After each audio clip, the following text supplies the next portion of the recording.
সকল দর্শককে জানাচ্ছি খুব আনন্দ হয়েছে। আবির মাখা প্রণাম।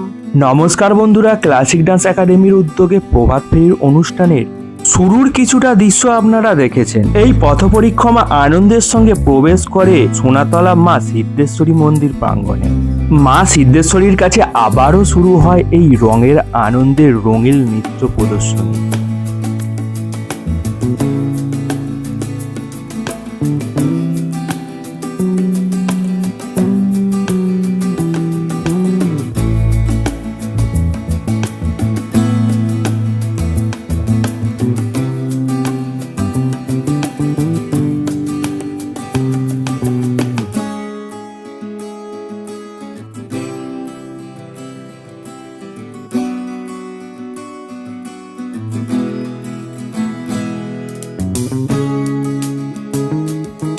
এই সুন্দর রঙিন পরিবেশে মনে পড়ে যায় কবিগুরু রবীন্দ্রনাথ ঠাকুরের সেই লেখা, আজি বসন্তে লহ হে কবির গীত, কোকিল কাকলি শিশুদের কলরবে, মিজেছে আজি এ তব জয় উৎসবে, তোমার গন্ধে মোর আনন্দে আজি, এ পূর্ণ দিনে অর্ঘ্য উঠিল সাজি, গম্ভীর তুমি সুন্দর তুমি উদার তোমার দান, দলে দলে তব চরণে অর্পি দিব আপনার পান।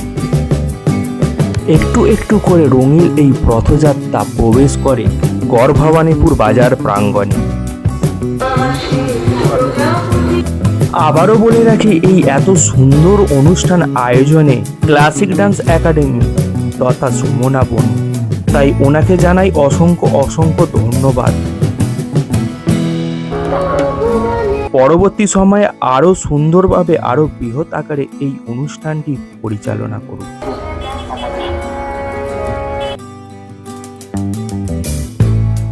সকালের এই সুন্দর অনুষ্ঠান সম্পূর্ণ হয় সোনাতলা শিবতলা প্রাঙ্গণে এসে। এখন আমরা কথা বলে নিচ্ছি ক্লাসিক ডান্স একাডেমির পরিচালনায় যে সুমনা বনু আছে, সুমনা বনুর সাথে একটু কথা বলে নেব। প্রথমেই ক্লাসিক ডান্স একাডেমির পক্ষ থেকে সকল দর্শককে জানাচ্ছি আবির মাখা প্রণাম এবং শুভেচ্ছা। আর প্রত্যেক বছরই আমরা এই বসন্ত উৎসবের আয়োজন করে থাকি। তো সকালবেলা থাকে আমাদের প্রোগ্রাম প্রভাত ফেরি, একদম সকাল 7টা থেকে সকাল 10টা সাড়ে 10টা পর্যন্ত চলে আমাদের এই প্রভাত ফেরি অনুষ্ঠান। তারপর থাকে আমাদের একদম সন্ধ্যাকালীন অনুষ্ঠান, সাংস্কৃতিক অনুষ্ঠান, সেখানে শুধু নাচ আর গান থাকে, একদম বসন্তের ডালি নিয়ে আমরা থাকি। তো সেই অনুষ্ঠানে আপনাদের সকলকে আমন্ত্রণ জানাচ্ছি এবং আমাদের পাশে থাকার জন্য আমন্ত্রণ জানাচ্ছি। সবাই আসুন এবং আমাদের অনুষ্ঠান উপভোগ করুন। আমরা কথা বলে নেবো ওর